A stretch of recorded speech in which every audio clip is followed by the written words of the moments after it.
My fiancé said my disabled brother was an embarrassment and banned him from our wedding. I replied, thanks for the truth. Then I took the ring off her finger and canceled the wedding. She was left frantically apologizing after realizing her cruelty cost her everything. I, 32 male, am, or I guess was, engaged to Ashley, 30. We were together for 4 years, lived together for 2. The wedding was supposed to be in 3 months. It was a whole thing, 150 guests, a rustic chic barn venue, the kind of event her mother, Sandra, lives for. I thought I was happy, truly. You don't see the rot until the floorboards give way beneath you. My brother, Anthony, 29, is the best person I know. When we were kids, a drunk driver hit his bike. He was in a coma for weeks. He recovered, but not completely. He walks with a significant limp and has a slight speech impediment. It doesn't define him. He's a brilliant graphic designer, funny as hell, and has a core of pure steel. He's my only family. As our parents passed away a few years ago, he was, obviously, going to be my best man. Last Tuesday night, Ashley and I were finalizing the seating chart. Her mother was over, which should have been my first red flag. Sandra has a way of turning everything into a referendum on her own social standing. Mark, darling, Sandra started, tapping a perfectly manicured nail on Anthony's name. We need to discuss the optics of the wedding party. I just looked at her. The optics? Ashley jumped in, her voice unnaturally bright. What Mom is trying to say is, maybe it would be better if Anthony could participate in a different way. Not as best man. I put my pen down. The air in the room went still. What different way?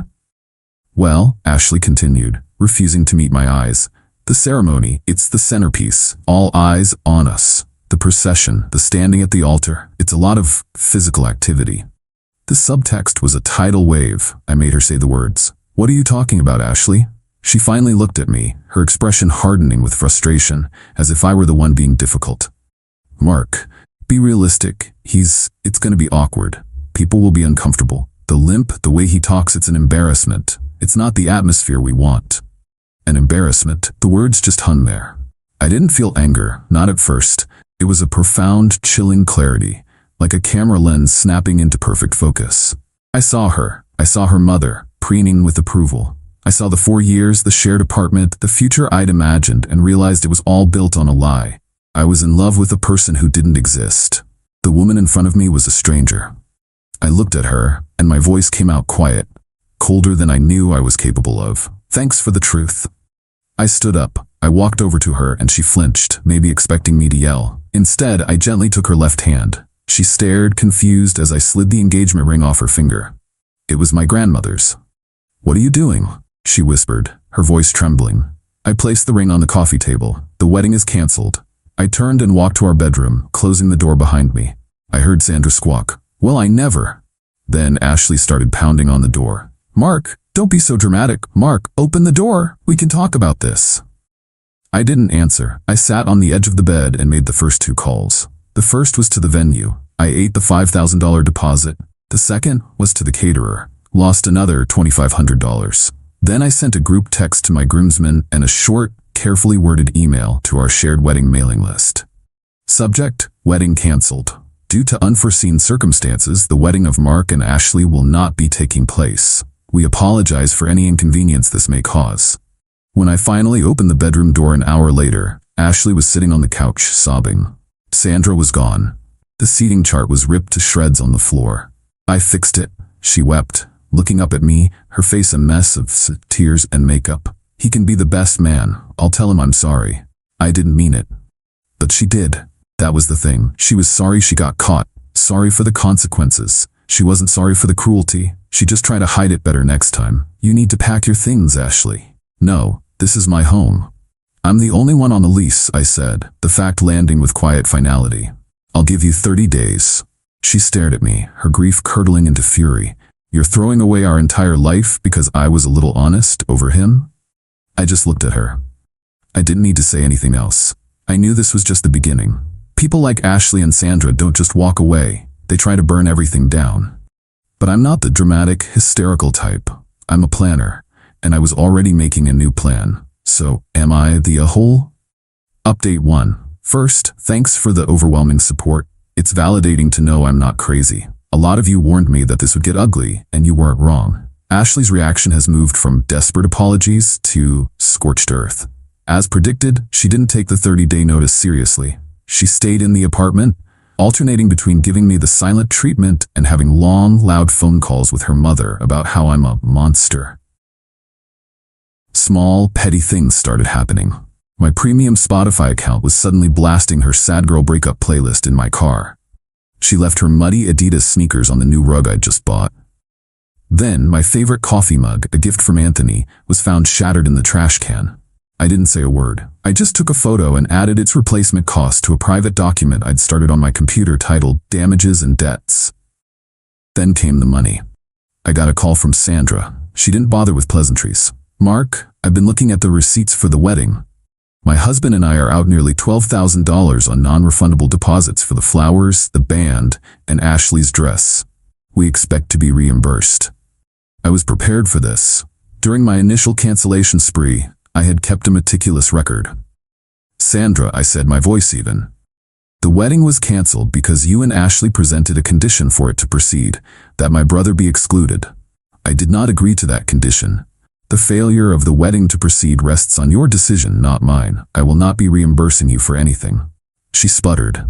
"That's ridiculous. You canceled it. We have a contract with the florist." "Then you should take that up with the florist," I said, and hung up. The next day, I received a formal-looking email from Ashley, which I'm sure her mother helped her write. It was a list of demands. Reimbursement for the $12,000 in wedding expenses. She wanted to be bought out of the apartment for her half of the $2,850 security deposit. She demanded I keep paying the insurance on her car for the next 6 months while she gets back on her feet. Here's the thing, I'm a project manager by trade. I live and die by documentation. I replied to the email, CCing Sandra and her father Donald, who had been silent until now. Subject: refinancial arrangements. Ashley, thank you for outlining your position. To clarify a few points, as stated to Sandra, I will not be covering any expenses related to the canceled wedding. The decision to terminate the engagement was a direct result of the unacceptable conditions you imposed regarding my brother's inclusion. Regarding the security deposit, as you are not on the lease and have never contributed to the rent, our agreement was I paid rent/utilities and she paid for groceries.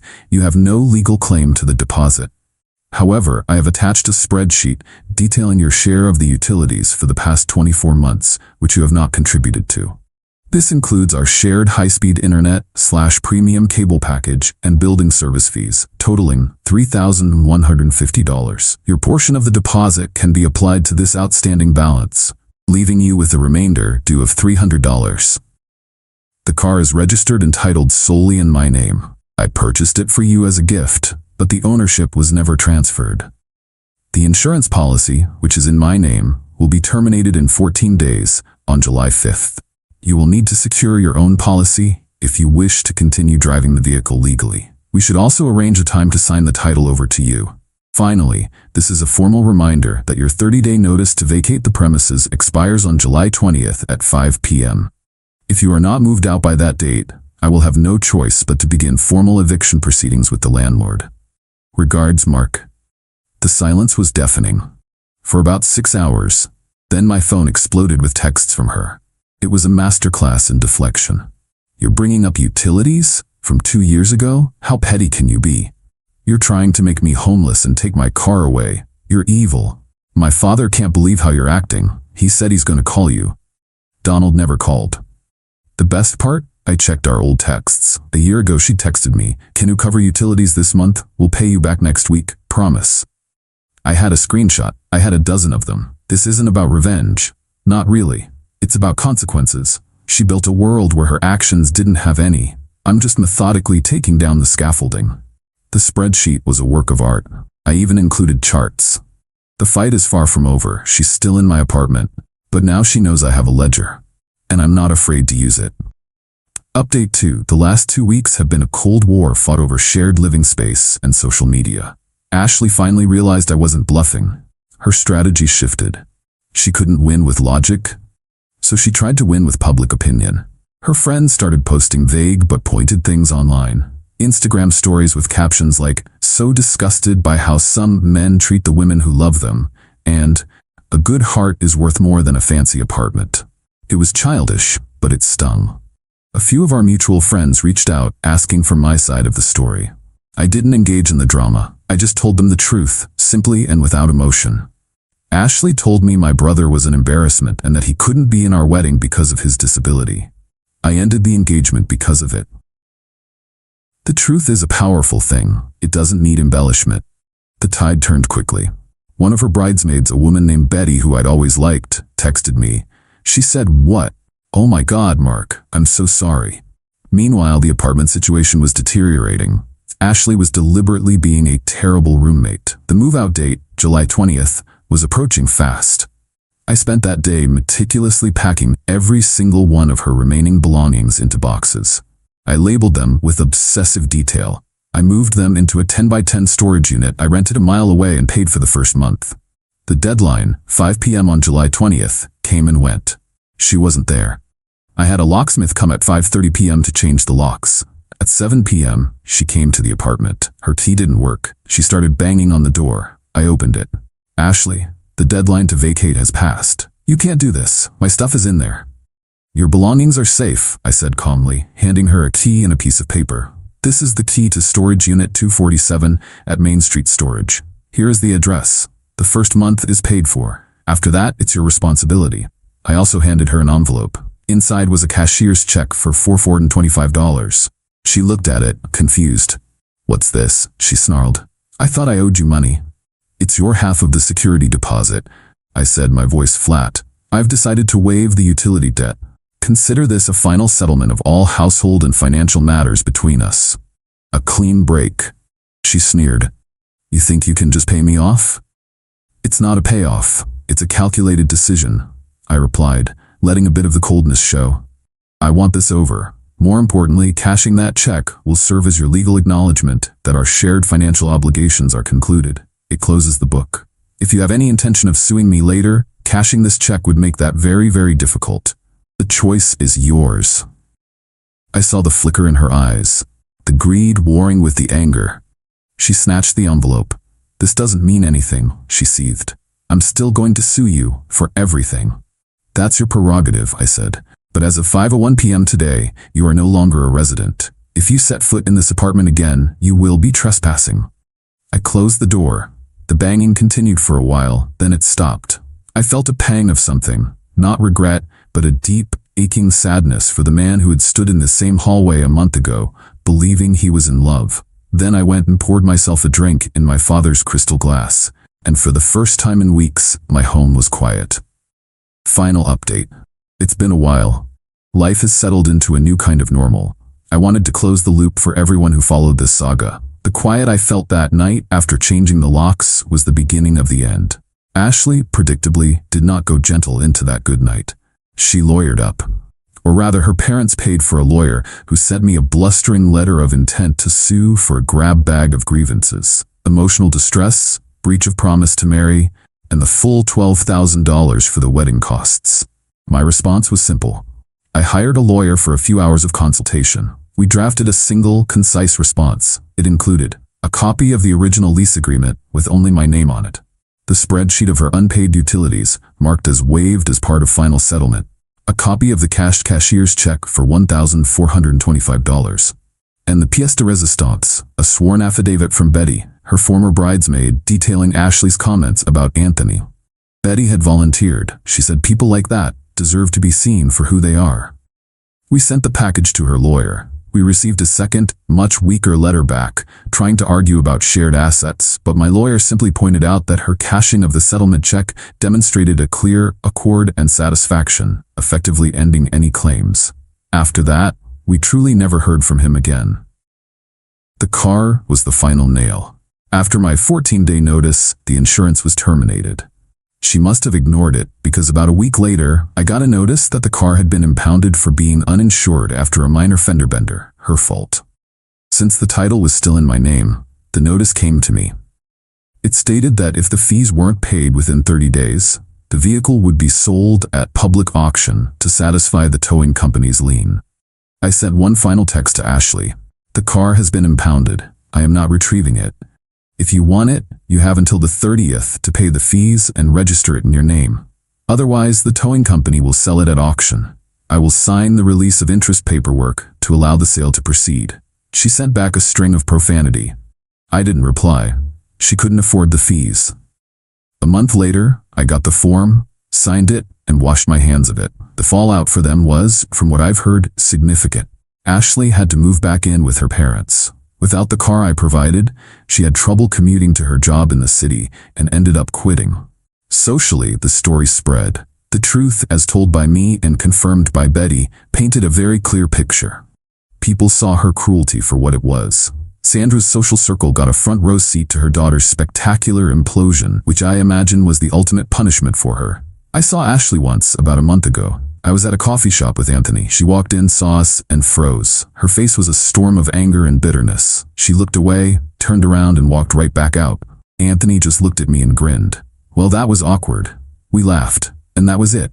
There was no lingering pain, no feeling of victory, just nothing. She was just a person I used to know. Life is good now. My apartment feels like mine again. I've reconnected with friends. I'm focusing on work. Most importantly, my relationship with my brother is stronger than ever. He never once made me feel like I had to choose, but he thanked me, with tears in his eyes after it was all over. I told him the truth. It was never a choice, Anthony. It was a clarification. I heard through the grapevine that Ashley and Sandra tell people I'm a manipulative sociopath who concocted an elaborate scheme to ruin her life over nothing. They will never understand. They will never see the ugliness in their own actions. And in a way, that's the most satisfying conclusion of all. It proves I saw the rot clearly. It proves I was right to burn it all down and walk away. They can have their bitterness. I'll take my peace.